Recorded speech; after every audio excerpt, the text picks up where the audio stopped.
तो हेलो बच्चों, आज जैसा कि हम आईटी टॉपिक पढ़ रहे हैं, आपको पता है आईटी एक्ट 2009 जिसके हम पार्ट 3 यानी कि 3 वीडियो हम अपलोड कर चुके हैं पहले। इससे पहले अप्रोक्सली सारी वीडियो आधे आधे घंटे की हैं, उनको आप पहले देख लीजिए। उनमें आपको अच्छे से पूरा डिटेल में समझाया गया है। आज हम उसी आईटी एक्ट 2009 टॉपिक को अब कंटिन्यू करने वाले हैं और उसमें पार्ट 4 में अब हम आगे पढ़ेंगे। तो उससे पहले जो भी आपने वीडियोस देखी हैं उनमें कोई कन्फ्यूजन हो तो आप कमेंट में वहाँ बता दीजिए, मैं क्लियर कर दूँगा। और उसके बाद में अब आप पार्ट 4, जैसा कि आप ये देख पा रहे हो, पार्ट 4 हम स्टार्ट करेंगे। इसमें हमें टीचर स्टूडेंट रेशियो पढ़ना है, फिर इसके बाद में हमें थोड़ा सा EWS सेक्शन पढ़ना है। उसके बाद में हमें थोड़ा सा आईटी एक्ट का जो उन्होंने वापस से अमेंडमेंट कह सकते हो या रिवाइज्ड कह सकते हो, या जो उसमें अपडेट किए हैं तो वो 2 बार हुए हैं, वो आपको पढ़ने हैं। और इसके बाद में फिर आपको अगला लास्ट फाइनल पार्ट आएगा जो हो सकता है छोटा हो, जिसमें हम सातों चैप्टर डिटेल में थोड़ा सा देखेंगे, मतलब कि उनके नाम देखेंगे और उसके बाद में आर्टिकल देखेंगे आरटी एक्ट के खुद के जो 38 हैं, तो उनमें से सारे तो नहीं, इम्पोर्टेंट देखेंगे। ओके, तो स्टार्ट करते हैं। अब इसमें हमें सबसे पहले देखना है टीचर स्टूडेंट रेशियो। अब जो रेशियो है ये मैं आपको पहले भी एक बार थोड़ा सा बता चुका हूँ, लेकिन वो इसमें हम अब थोड़ा सा ही डिटेल में देखेंगे। तो आप हेडिंग डाल सकते हैं अब टीचर स्टूडेंट रेशियो। ओके, तो हेडिंग डालिए यहाँ पे इसका teacher student ratio. Okay, teacher student ratio, ये आपने अब हेडिंग डाल ली यहाँ पे, सॉरी, स्टूडेंट रेशियो। अब इसमें आपको पहले देख लेना है कि टीचर स्टूडेंट रेशियो है कितना, मतलब कि टीचर स्टूडेंट रेशियो मतलब कि कितने बच्चों पर कितने टीचर होंगे। तो ये भी अपना दोनों पार्ट में अलग अलग है। तो इसके लिए आपको देखना है पहले अपना प्राइमरी स्कूल के लिए। तो इसमें आप देखोगे 1st to 5th, यानी प्राइमरी स्कूल में कितना होना चाहिए टीचर स्टूडेंट रेशियो। और दूसरा आप देखोगे 6th to 8th, यानी कि अपर प्राइमरी में कितना होना चाहिए। और इसको ही आप और कंटिन्यू रख सकते हो, ये पूरा 12 तक आप देख सकते हो। तो जो मेंशन है अभी कितना होता है वो एक अलग बात है। आप स्कूलों में देखोगे तो 80 होते हैं एक क्लास में बच्चे, लेकिन हमें जो मेंशन है वो पढ़ना है, क्योंकि एग्ज़ाम में जो आता है तो उसके हिसाब से हमें देखना है, यही हमें टिक लगाना है जो कि आरटी एक्ट के द्वारा दिया गया है। तो अब आप पहले इसमें देखेंगे प्राइमरी स्कूल में कितना है कि अगर 30 बच्चे हैं तो 30 बच्चों पे एक टीचर होगा, ये है प्राइमरी स्कूल का रेशियो। और फिर अगर आप देखोगे अपर प्राइमरी या 8 तक या उससे आगे का, तो उसमें क्या है 35 बच्चों पर एक टीचर। ओके, अब इसमें कुछ ज़्यादा समझने जैसा कुछ है नहीं, आपको सीधा सीधा समझ आना चाहिए कि 1st से 5th तक प्राइमरी स्कूल के अंदर 30 बच्चों पे एक टीचर होना कंपलसरी है। और जो अपर प्राइमरी है 6 से 8 तक, उसमें 35 बच्चों पर एक बच्चा होना कंपलसरी है। अब इसके बाद में आगे आपको इनको थोड़ा सा और देख लेना है कि 30 बच्चे हैं। अब 30 से ज़्यादा जो बच्चे होंगे तो कितने कितने रेशियो में टीचर बढ़ते जाएंगे, कितने नंबर पे कितने स्टूडेंट में। तो आप 2 कॉलम बना लीजिए, जिसमें से एक साइड हम देखेंगे 1st to 5th वाला प्राइमरी सेक्शन, दूसरा कॉलम आप यहाँ बना लीजिए जिसमें हम देखेंगे 6 से 8 तक का सेक्शन। ओके, तो ये लो आप बीच में ये हम लाइन खींच लेते हैं। देन ये हम इसको 2 पार्ट में करेंगे आपके नोट्स के हिसाब से। डायरेक्ट भी करा सकता हूँ मैं, लेकिन जैसा कि आप थोड़ा सा आपका नोट्स सही रहेगा उसके लिए मैं आपको कराता हूँ। पहला आप इधर डाल दीजिए 1st to 5th और प्राइमरी। तो पहले आपको मैं प्राइमरी के बारे में बता देता हूँ कि प्राइमरी में क्या कॉन्सेप्ट है। अब जैसा कि आपने देख लिया, प्राइमरी में अगर 1 से लेकर 30 बच्चे होंगे तब तो टीचर होगा 1। ओके, अब यही 30 के जो टेबल में चलता जाएगा, 30 से 60 होंगे, 60 से फिर 90 होंगे, तो उस हिसाब से जो टीचर है वो भी एक एक करके बढ़ते जाएंगे। बस ज़्यादा हार्ड नहीं है, ये चीज़ आप ध्यान रखो। अगर आप डायरेक्ट याद करने की कोशिश करोगे तो हो सकता है आपको कन्फ्यूजन हो, उससे अच्छा आपको सीधा सा इतना देख लेना है कि जैसे 30 के टेबल से जैसे 30 से 60 होंगे तो एक बढ़ जाएगा, 60 से 90 होंगे तो एक और बढ़ जाएगा। तो ये आपको थोड़ा सा ईजी रहेगा याद करने में। मैं भी ऐसे ही याद रख रखा हूँ, बीच में फालतू में जो कन्फ्यूजन है उससे आप बचें। ठीक है, तो अब आपको देखना है अब 30 से अगला क्या है 30 से 60। ओके, इसमें कितने हो जाएंगे? 2 टीचर। अब इससे अगला क्या है? 60 से 90, इसमें कितने हो जाएंगे? 3 टीचर। अब इससे आगे क्या है? 90 से 120, अब इसमें कितने हो जाएंगे? 4 टीचर। बहुत इजी है ये, टेबल के हिसाब से आपको बस एक एक टीचर बढ़ा देना है। अब इतना ही यहाँ पे 100, इसको 21 से 150, इनको आप ये कर लो 31, 61 और 91। तो अब 150 तक में आपके हो जाएंगे 5 टीचर। अब जैसा कि आपको पता है 150 तक में 5 टीचर हैं। अब 151 से और जैसे ही 200 पहुंचेगा तो इसमें आपको क्या करना है? 6 तो टीचर हो जाएंगे और 6 टीचर के साथ में +1 हो जाएगा अपना एक हेड। ये क्वेश्चन आपको देखने को मिल सकता है अधिकतर जगहों पे, तो ये आपको याद रखना है कि एक हेड मास्टर भी हो जाएगा ऐड। अब देखा आपने जैसे कि जैसे ही 200 प्लस गया तो एक हेड मास्टर आ गया, तो ये आपको डायरेक्ट क्वेश्चन इसमें मिलेगा कि कितने स्टूडेंट पर प्राइमरी स्कूल में हेड मास्टर आ जाता है। तो वो आपको ऑप्शन आएंगे 200 प्लस, 100 प्लस, 150 प्लस। तो आपको सेलेक्ट कर लेना है कि जैसे ही 200 या 150, प्रायोरिटी आपको 200 रखनी है। अगर ऑप्शन में 150 है तो आप 150, मतलब अगर 200 नहीं है तो आप 150 कर सकते हो, वरना अधिकतर आपको 200 मिलेगा और 200 ही करना है कि 200 होते ही एक हेड काउंट हो जाएगा। उससे पहले 150 प्लस जाएंगे तो एक टीचर बढ़ता है। और ये कभी कभी आपको डायरेक्ट 7 छोड़ के 6 भी, तो इसमें भी अगर ऑप्शन में आपको 7 आ रहा है तो 7 को प्रायोरिटी रखनी है। अगर 7 नहीं आता है तो फिर आपको 6 के साथ आप जा सकते हो, क्योंकि कई कई जगहों पे 6 इंक्लूडेड है, लेकिन जो मेन है वो 7 ही है, ये आपको याद रखना है। अब इसके बाद में एक साइड में आप लिखोगे 6 से 8 यानी कि अपर प्राइमरी का, तो इसमें आप लिख लीजिए 6th to 8th। ओके, अब इसमें आपको देख लेना है, इसमें जैसा हमने देखा था 35, तो इसमें सेम इसी की तरह 35 के मल्टीपल पे एक एक बढ़ जाएगा। अब आप देखिए 1 से 35, 1 से 35 पे कितने टीचर हैं? एक टीचर है। अब इसके बाद में आप आगे देखोगे तो 35 से 70 पे 2 टीचर, और 70 से आगे जैसे ही जाएगा तो डायरेक्ट आपको पता ही है, अब 70 से आगे 105 यानी 100 प्लस हो जाएंगे, और 100 प्लस होते ही एक हेड मास्टर आ जाएगा। टीचर तो जो है वो है ही, प्लस में 1 हेड। ओके, अब जो हेड मास्टर है ये इस 3 में इंक्लूडेड है इस बार।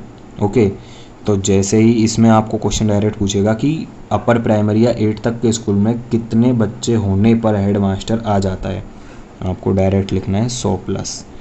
100 प्लस होते ही हेड मास्टर आ जाता है। ठीक है, अब ये आपको हो गया इतना, टीचर स्टूडेंट रेशियो आपने देख लिया। अब इसके बाद में हमें अगला टॉपिक स्टार्ट करना है। अगला टॉपिक हमें जो स्टार्ट करना है वो है हमारा कि आरटी में जो मेंशन किया गया है कि हम किसी को भी एडमिशन लेने से मना नहीं कर सकते, स्कूल में कोई भी रीज़न नहीं दे सकते कि आपका एडमिशन इस रीज़न से कैंसिल किया जाता है। तो उसके लिए आपको ये सब चीज़ें देखनी होंगी, चाहे उसके पास वर्थ सर्टिफिकेट हो या ना हो, आप उनसे मना बिल्कुल नहीं कर सकते। तो आगे आप एक हेडिंग डालोगे, valid worth certificate for admission, या इशू वर्थ सर्टिफिकेट, हेडिंग आप डाल लो कुछ भी, valid birth certificate. Okay, valid birth certificate, और या फिर आप इसको कह सकते हो issued birth certificate, issue birth certificate. ये हेडिंग आपने डाल ली कि कौन कौन इशू कर सकता है, किसको अथॉरिटी है, और या फिर जो एडमिशन के टाइम पे जो वैलिड बर्थ सर्टिफिकेट यानी जो मान्य होंगे, क्योंकि क्या होता है बर्थ सर्टिफिकेट आपसे मांगा जाता है, अगर नहीं है तो वो आपसे मना कर देते हैं कि एडमिशन नहीं हो सकता, लेकिन ऐसा कुछ नहीं है, मना वो कर नहीं सकते। तो उन्होंने बोला है चाहे कुछ भी करके आपको एडमिशन देना है, अगर कुछ नहीं है तो आप एफिडेविट ले लो पेरेंट्स से और उस एफिडेविट के बेस पर एडमिशन लो, लेकिन एडमिशन ज़रूर लो बच्चों का। तो वही आपको देख लेना है कौन कौन से थोड़े वैलिड काउंट होते हैं अपने। तो इसमें आपका पहला है एमसीडी जो बर्थ सर्टिफिकेट बना के देती है वो प्रॉपर वैलिड है, हर जगह पे काम आएगा, ये आपके कहीं भी इसको मना नहीं कर सकते। दूसरा आपका हॉस्पिटल भी बना के दे सकता है, अगर ये दिया है तो भी आपको एडमिशन के लिए मना नहीं किया जाएगा। तीसरा, आंगनवाड़ी से भी आप बनवा सकते हो, वहाँ से अगर आपको मिला है तो उसके बाद भी आंगनबाड़ी ने अगर आपको दिया है बर्थ सर्टिफिकेट तो आपको एडमिशन के लिए मना नहीं होगी। और चौथा, आप अगर कुछ नहीं है तो आप पेरेंट्स से एफिडेविट लो, एफिडेविट बाय पेरेंट्स, और इसे लेकर एडमिशन दो, लेकिन एडमिशन दो, आरटी एक्ट में ये बोला गया है। अब ये हमने देख लिया, इसमें भी आपको कुछ खास ऐसा नहीं है कि कुछ बहुत लॉजिकल वाली चीज़ है या जो आपको समझ नहीं आ रही है मैं समझाऊं। सीधी सीधी बात है कि बच्चों के एडमिशन के लिए जो डॉक्यूमेंट उस समय चाहिए, अगर डॉक्यूमेंट नहीं है तो आप एडमिशन नहीं रोक सकते, चाहे एफिडेविट ही ले लो पेरेंट्स से, लेकिन एडमिशन कैंसिल नहीं कर सकते। और इसमें वैलिड जो हैं वो ये आपको मैंने बता दिया, एमसीडी, हॉस्पिटल, आंगनबाड़ी और एफिडेविट ऑफ पेरेंट्स। ओके, अब इतना आपको समझ आ गया। अब इसके बाद में हम स्टार्ट करेंगे अपना अगला टॉपिक जो कि ईडब्ल्यूएस है, इकोनॉमिकल वीकर सेक्शन। ओके, तो अगली हेडिंग डालो आप, इकोनॉमिकल वीकर सेक्शन। इसमें क्या है, प्राइवेट स्कूल के बारे में दिया गया है कि प्राइवेट स्कूल के अंदर जो वीकर सेक्शन यानी जो बच्चे फीस नहीं दे सकते या जिनकी आर्थिक स्थिति कमज़ोर है उनके लिए 25% सीट हर स्कूल में, प्राइवेट स्कूल में रिजर्व होंगी। गवर्नमेंट में तो क्या है कि वो आपको फ्री में एजुकेशन प्रोवाइड करते हैं, लेकिन प्राइवेट में भी 25% सीट रिजर्व होंगी उन बच्चों के लिए। तो हेडिंग आप डालो, बाकी आपको मैं नोट्स के साथ साथ और डिटेल में बताता जाऊंगा। और ईडब्ल्यूएस ये नहीं आप हल्के में मत लेना, इससे भी डायरेक्ट क्वेश्चन आते हैं, कितने % सीट रिजर्व है या कितना उन पे, किस हिसाब से उन पे चार्ज लगेगा, फ़ाइन लगेगा, और जो कैपिटेशन फ़ीस है वो क्या है, ये सब भी इसमें क्वेश्चन आते हैं, तो वो मैं आपको साथ साथ बताऊंगा। तो अगली हेडिंग आप डाल लो, ईडब्ल्यूएस, ईडब्ल्यूएस, और इसका फुल फॉर्म आपको लिख लेना है, फुल फॉर्म जो कि नॉर्मल सी है, अधिकतर आपको नॉर्मली याद हो जाएगी। इकोनॉमिकल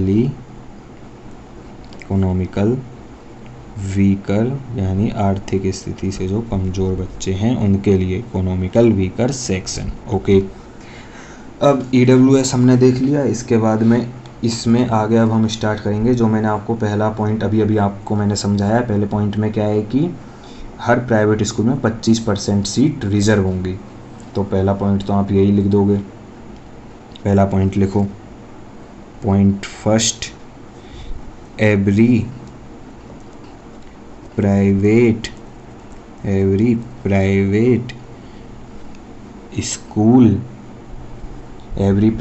स्कूल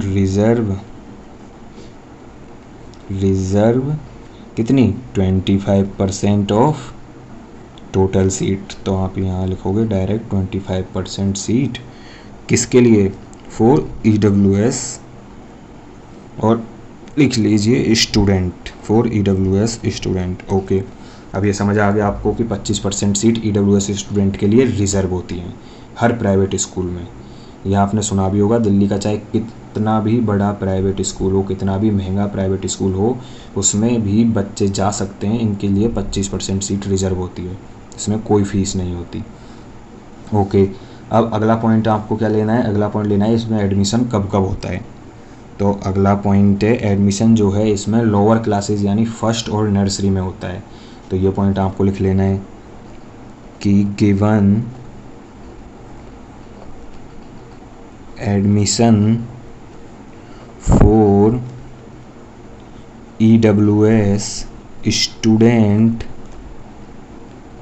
इन लोअर क्लासेस। ओके, अब इसमें आपको लोअर क्लासेस जो हैं तो उनमें आपको देख लेना है कौन कौन सी है। तो एक तो अपने नर्सरी है, नर्सरी में आपको एडमिशन, नर्सरी में, और दूसरा आपका और फर्स्ट, इन 2 क्लास में ही आपको एडमिशन मिल सकता है। लोअर क्लासेस में एडमिशन होता है, उसके बाद में एडमिशन नहीं मिलता। तो ठीक है, ये लोअर क्लास में एडमिशन, नर्सरी और फर्स्ट में एडमिशन, ये डायरेक्ट आपसे क्वेश्चन पूछ सकता है कि ईडब्ल्यूएस सेक्शन के थ्रू कौन सी क्लास में एडमिशन मिलते हैं, ये आपको याद रख लेना है।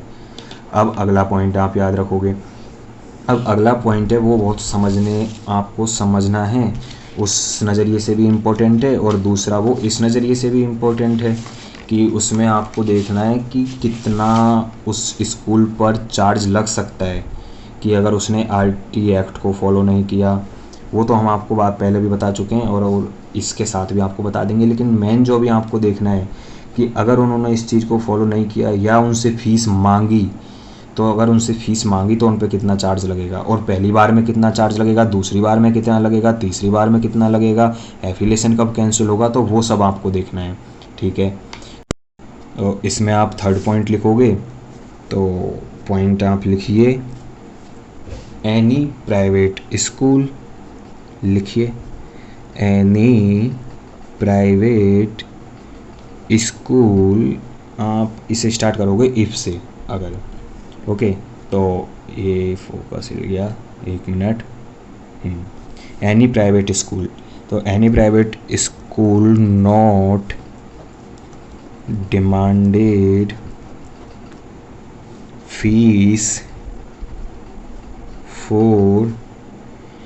फॉर किसके लिए, EWS स्टूडेंट से। स्कूल की फ़ीस नहीं मांग सकते, जैसा कि मैंने आपको बताया था पूरा मुफ्त में होगा ये जो भी एजुकेशन होगी बच्चों की, जो 25% आरक्षण के अंदर आते हैं, रिजर्वेशन के अंदर आते हैं। तो EWS स्टूडेंट से ये लोग फ़ीस नहीं मांग सकते। अब अगर इन्होंने फ़ीस मांगी तो उसके लिए क्या क्या सज़ा है वो आपको देखना है। तो इफ़ एनी स्कूल डिमांड, लिखिए if any school demand fees then fine on it. अब उस पर फ़ाइन लगेगा। अब आपको देखना है कि फ़ाइन क्या लगेगा, कितना लगेगा। तो डालिए इफ़ इन फर्स्ट केस, अगर उसका पहला केस अगर स्कूल का आया कि अगर वो पहली बार अगर उसने मतलब जैसे कि उन्होंने मांगा, अब उन्होंने कितनी बार मांगा वो तो पता नहीं, लेकिन फर्स्ट टाइम जब वो प्रूफ हो जाएगा कि हाँ इन्होंने इनसे फ़ीस मांगी है, तो जो फर्स्ट टाइम फ़ीस मांगेंगे तो उस टाइम पर क्या है कि इनके ऊपर फ़ाइन लगेगा। तो फर्स्ट टाइम पर इनके ऊपर कितना फ़ाइन लगेगा, फर्स्ट केस राइज। अब इसमें आप देख लीजिए फ़ाइन लगता है उनके ऊपर। अब पहली बार में स्कूल के ऊपर फ़ाइन लगेगा 25,000 का। ठीक है, अब इसमें तो समझने जैसा कुछ है ही नहीं, 25,000 का फ़ाइन लगेगा तो लगेगा, की है गलती, तो ये कोई उतना हार्ड नहीं है कि आपको समझ ही ना आए। अब सेकंड क्या है, सेकंड है अगर उनके पास ये वापस से सेकंड केस आता है। अब एक बार उनको चलो 25,000 फ़ाइन लग गया, अब दूसरी बार फिर केस आया। अब दूसरी बार जब केस आएगा तो दूसरी बार उन्हें फिर से वापस से उनको फ़ाइन लगेगा। अब इस बार कितना फ़ाइन लगेगा, दुगना, इस बार 50,000 लगेगा। चलो दूसरी बार ही फ़ाइन लग के छोड़ दिया। अब अगर केस नंबर थर्ड आता है, अगर थर्ड केस आता है तो क्या होगा। अब थर्ड केस के लिए आप देखिए, थर्ड केस में स्कूल के ऊपर फ़ाइन लगेगा, फ़ाइन तो लगेगा ही लगेगा, और कितना, 50,000, वही बड़ा अमाउंट। अब फ़ाइन लग गया। अब इसके साथ साथ मेन प्रॉब्लम स्कूल को होगी कि एंड स्कूल एफिलेशन कैंसिल, यानी स्कूल परमानेंट बैन। ये लो और ले लो अब तुम बच्चों से फ़ीस, इसको आप एफिलेशन कैंसिल है। अब ये जैसे कि गवर्नमेंट का एफिलेशन चाहिए होता है आपको स्कूल चलाने के लिए, और वो कैंसिल हो गया, यानी अब वो स्कूल नहीं चला सकते। और आप इसको ब्रैकेट में याद रहे इसलिए आप लिख लो बैन, स्कूल बैन हो जाएगा। बैन जो भी आपको लिखना है कंप्लीट। अब इसके बाद में एक पॉइंट मैं आपको ऑलरेडी लिखवा चुका हूँ, लेकिन वो मुझे लगता है कि जैसा हम प्राइवेट स्कूल के बारे में बात कर रहे हैं और EWS के बारे में बात कर रहे हैं, तो मुझे लगता है कि यहाँ वो पॉइंट आपको मुझे लिखवाना चाहिए। तो एक और पॉइंट ये वाला आप पहले भी लिखवा चुका हूँ, यहाँ एक बार और लिख लीजिए जल्दी फटाफट, कि कोई स्कूल अगर 3 साल तक RT एक्ट रूल्स को फॉलो नहीं करता है तो उसका एफिलेशन कैंसिल हो जाएगा इस सिचुएशन में भी। तो ये पॉइंट भी आप लिख लीजिए, if any school does if any school continue 3 years without following RTE act 2009, तो क्या होगा, देन एफिलेशन अगेन कैंसिल।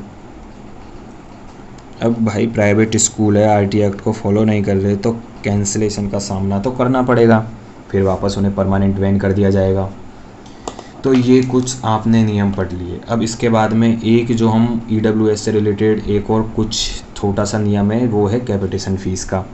तो इस कैपिटेशन फ़ीस में क्या है कि आप बच्चों से एडमिशन से रिलेटेड अमाउंट नहीं मांग सकते। जैसा कि होता है ना कि 25% रिजर्वेशन है, अब उसमें आप बच्चों को एडमिशन दे रहे हो, तो जैसा कि प्रिंसिपल है या स्कूल का कोई स्टाफ है वो बच्चों से मांगता है कि आप हमें इतने पैसे दीजिए और हम आपको एडमिशन दिला देंगे, तो वो आता है कैपिटेशन फ़ीस के अंदर, तो वो भी नहीं मांग सकते। तो ये एक आप मिनी पॉइंट डालिए, इसके अंदर आप देखेंगे, मतलब थोड़ा पॉइंट है इसके अंदर, देख दो मिनी पॉइंट देखेंगे। ओके, तो इसमें क्या है कि पहला हम कहते हैं नो कैपिटेशन फीस, यानी ये भी अलाउ नहीं है, अलाउ लिख लो, no capitation fee allow regarding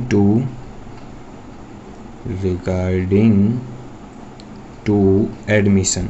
okay, ये देख लिया आपने, एडमिशन से रिलेटेड कैपिटेशन फ़ीस अलाउ नहीं है। अब इसमें क्या है कि अगर उन्होंने फ़ीस मांगी तो उन्हें फ़ीस का 10 गुना देना पड़ेगा। तो अगला पॉइंट आप ये लिख लीजिए, इफ़ ए लिख लीजिए कैपिटेशन फीस डिमांडेड, अगर प्रूफ हो जाती है तो देन पे 10 टाइम्स ऑफ डिमांडेड फीस, यानी मांगी हुई, अगर उन्होंने 10 लाख मांगे तो उन्हें 10 लाख का 10 गुना 1 करोड़ देना पड़ेगा। तो यही है, अगर उन्होंने जितना मांगा 10,000 मांगे तो 1 लाख देना पड़ेगा, 1,000 मांगे 10,000 देना पड़ेगा, यानी कि मल्टीप्लाई बाई 10 होकर उन्हें वापस देना पड़ेगा। इतना समझ आ गया। अब यहाँ पे हमारा ख़त्म होता है ईडब्ल्यूएस टॉपिक। ईडब्ल्यूएस टॉपिक ख़त्म होने के बाद में अभी हमें 2 छोटे छोटे टॉपिक हैं वो कवर करने हैं, उसके बाद हम लास्ट इसका आरटी एक्ट का लास्ट पार्ट करेंगे। तो जो छोटे टॉपिक है उसमें क्या है कि आरटी एक्ट को अपडेट किया गया है, अमेंडमेंट इसमें किया गया है, इसे रिवाइज्ड किया गया, कुछ भी आप कह लो, तो वो आया था। तो ये पहला जो आया था 2019 का, और इसको दूसरी बार अपडेट किया गया है, वो किया गया है 2024 में। तो ये आपको देख लेना है। तो हेडिंग डालिए रिवाइज्ड आरटी एक्ट 2019, यहाँ पे आपकी हेडिंग लग जाएगी रिवाइज्ड आरटी एक्ट 2019, यानी 2019 में इसमें क्या अपडेट किए गए, क्या संशोधन किए गए, ये आपको देख लेना है। तो कुछ नहीं है, जैसा कि आपने पहले पढ़ा था, इसका मेन मुद्दे से इसमें मेन जो चीज़ की गई थी कि बच्चों को फेल नहीं करना, क्योंकि कंपलसरी अगर फेल कर दिया तो बच्चे आगे नहीं बढ़ पाएंगे, या हो सकता है ड्रॉप कर लें एजुकेशन को। तो बच्चों को फेल नहीं करना, इसलिए इनको कंपलसरी एजुकेशन के लिए ऐसा। अब जैसा कि उसमें क्या था कि नो डिटेंशन पॉलिसी में क्या था कि बच्चे अब है ना ढंग से पढ़ाई नहीं कर रहे थे, और क्या है कि उनको पता था पास तो ये हमें वैसे भी करेंगे, तो वो ध्यान दे के पढ़ाई नहीं कर रहे थे और पास होते जा रहे थे, 8 तक जाते थे, जैसा कि मैंने आपको फर्स्ट पार्ट में बताया था, 8 तक जाते थे और उसके बाद एकदम से ड्रॉपिंग रेट बढ़ जाता है। ड्रॉप रेट इसलिए बढ़ जाता है क्योंकि जब 9th में जाते हैं उन्हें कुछ समझ नहीं आता, ऊपर से वो फेल होते हैं, तो ये सब देख के वो स्कूल छोड़ देते हैं। तो जब सरकार ने ये ऑब्ज़र्व किया कि 9th में जाके ड्रॉपिंग रेट एकदम से बढ़ जा रहा है, तो उनको पता चला कि नो डिटेंशन पॉलिसी है ये इसका मेन रीज़न है। तो उसके लिए इन्होंने आरटी एक्ट में संशोधन किया। तो इसमें इन्होंने क्या बोला, कुछ खास पॉइंट है जो आपको लिख लेने हैं। पहला पॉइंट यही है कि अगर कोई स्टूडेंट अगर कोई स्टूडेंट फेल होता है, if any student fail up to class 8, यानी क्लास 8 तक कोई स्टूडेंट फेल होता है, क्लास 8, अगर क्लास 8 तक कोई स्टूडेंट फेल होता है तो क्या है, स्कूल वापस से कंपार्टमेंट एग्ज़ाम कंडक्ट कराएगी। तो आप लिखेंगे स्कूल कंडक्ट कंपार्टमेंट एग्ज़ाम। अब उन्होंने कंपार्टमेंट एग्ज़ाम कंडक्ट कराने का इसमें सुझाव दिया, कंपार्टमेंट एग्ज़ाम अगर बच्चा फेल होता है तो।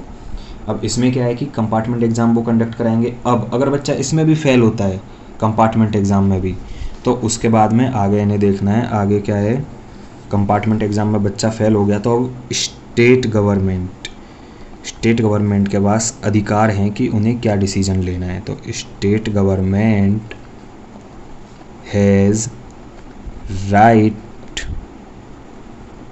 राइट फॉर स्टूडेंट, यहाँ आप लिख लीजिए, फॉर देज स्टूडेंट फेल इन कंपार्टमेंट एग्ज़ाम। ये ठीक है। अब स्टेट गवर्नमेंट के पास ये अधिकार है कि आगे उन बच्चों का क्या करना है, उन्हें प्रमोट करना है या फेल करना है, ये स्टेट गवर्नमेंट के पास है। इतना इन्होंने बोला। और एक दो पॉइंट और थे जो कि आपको लिख लेने हैं यहाँ पे, कि एवरी मेन सब्जेक्ट, जो मतलब जो मेन सब्जेक्ट हैं, जो हमारे मेन सब्जेक्ट, जैसे कि आपका हो गया 9th के बाद में ये फिजिक्स, केमिस्ट्री, बायोलॉजी, तो पहले क्या है कि इन सब का एक ही टीचर होता था 10th तक, लेकिन अब क्या है कि 9th से ही अलग अलग टीचर होंगे। तो ये आपको देख लेना है, every main subject has separate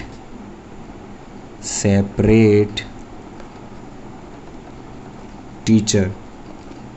like example आप ले सकते हो, फिजिक्स का अलग होगा आपका, 11th के बाद तो अलग होते ही हैं, लेकिन अभी इसको बोल दिया 9th के बाद से ही। केमिस्ट्री का अलग होगा, अगर आप उसमें देखो आर्ट्स में तो हिस्ट्री का अलग होगा। ये कुछ एग्जाम्पल हैं। अब एक और लास्ट पॉइंट है। लास्ट पॉइंट क्या है, जो हमारे एडिशनल सब्जेक्ट हैं। एडिशनल सब्जेक्ट कौन से? योगा हो गया, हेल्थ एंड एजुकेशन हो गया, म्यूज़िक हो गया, स्पोर्ट्स हो गया। तो ये जो एडिशनल सब्जेक्ट हैं, इनके टीचर्स की नियुक्ति की जाए। और वो किस बेस पे होगी? आपने सुना होगा कि जो टीचर हैं पार्ट टाइम टीचर होते हैं, उनको अपॉइंट किया जाता है, उनको पार्ट टाइम टीचर्स को अपॉइंट किया जाता है। तो इसमें आपको क्या लिखना है? Additional subject has appointed part time teacher. ये आपको समझ आ गया कि, और इसमें आप एग्जाम्पल, सब्जेक्ट के एग्जाम्पल आप ले ही सकते हो, कौन कौन से हैं। तो ये आप लिख लीजिए, म्यूजिक हो गया, स्पोर्ट्स हो गया, योगा हो गया, एक्सेट्रा। तो क्या है, इनके लिए पार्ट टाइम टीचर वहाँ पे स्कूल में लगाए जाएंगे। ये प्रिंसिपल की ड्यूटी होती है कि वो कैसे लगाएगा। अब इसके बाद में थोड़ा सा और टॉपिक बच गया लास्ट आपका, उसमें आपको एक ही चीज़ समझनी है, और वो है रिवाइज्ड आरटी एक्ट 2024। यानी 2024 में जो आरटी एक्ट आया है उसमें क्या अपडेट आए हैं, ये आपको देख लेना है। तो एक यहाँ पे हेडिंग आप डाल लोगे, हेडिंग आप डालेंगे रिवाइज्ड आरटी एक्ट 2024, और इसमें डायरेक्ट सीधा सा ये आपको बोल दिया गया कि no detention policy has cancelled. बस इतना सा ही है। तो ये आप नोट्स में लिख लो, बाकी मैंने आपको बता ही दिया है।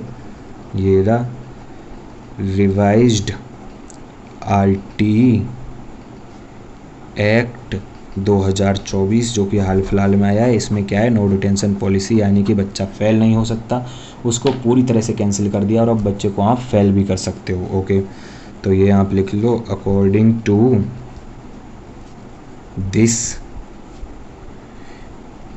Act no detention policy has cancel. बस अब इसमें क्या है, इस नो डिटेंशन पॉलिसी को पूरी तरह से सरकार ने हटा दिया 2024 में। ये हाल फिलहाल का आरटी एक्ट में एक अपडेट है। अब यहाँ तक हमारा कंप्लीट होता है। अब इससे आगे हमें अब बस कुछ बचे हैं जो चैप्टर हमारे साथ हैं। कौन कौन से चैप्टर है ये हम आपको देखेंगे, और उसके बाद में हमारे आर्टिकल, जो आर्टिकल खुद के 38 आर्टिकल है, तो 38 के 38 तो हमें देखने नहीं है। जो इम्पोर्टेंट हैं वो मैं आपको बताऊंगा, तो वो हम लास्ट पार्ट में करेंगे। तब तक के लिए इंतज़ार करें, वो हम लास्ट पार्ट में करेंगे, पार्ट नंबर 5। तब तक के लिए अगर इसमें आपको कोई कन्फ्यूजन है तो आप कमेंट सेक्शन हमारा खुला है, उसमें पूछ सकते हैं। बाकी मुझे लगता नहीं है कोई कन्फ्यूजन होना चाहिए, सब फैक्चुअल नॉलेज है, और जो थोड़ा समझने का होता है वो मैं आपको बता देता हूँ। नो डिटेंशन पॉलिसी में आपको पहले ही समझा चुका था, क्या था, बच्चों को फेल नहीं कर सकते, जो हमने पार्ट फर्स्ट में मैंने आपको समझाई थी। अब आप पिछले पार्ट नहीं देखोगे तो वो कैसे समझ आएगा, तो सारे पार्ट देखेंगे आप लगातार, एक करके तो सब समझ आएगा। अब हमारा लास्ट पार्ट बचता है पार्ट 5, जो हम अगली वीडियो में करेंगे। हो सकता है वो इन सब के बजाय थोड़ा छोटा हो। तो थैंक यू, ध्यान रखें अपना। कन्फ्यूजन हो तो कमेंट सेक्शन में पूछें।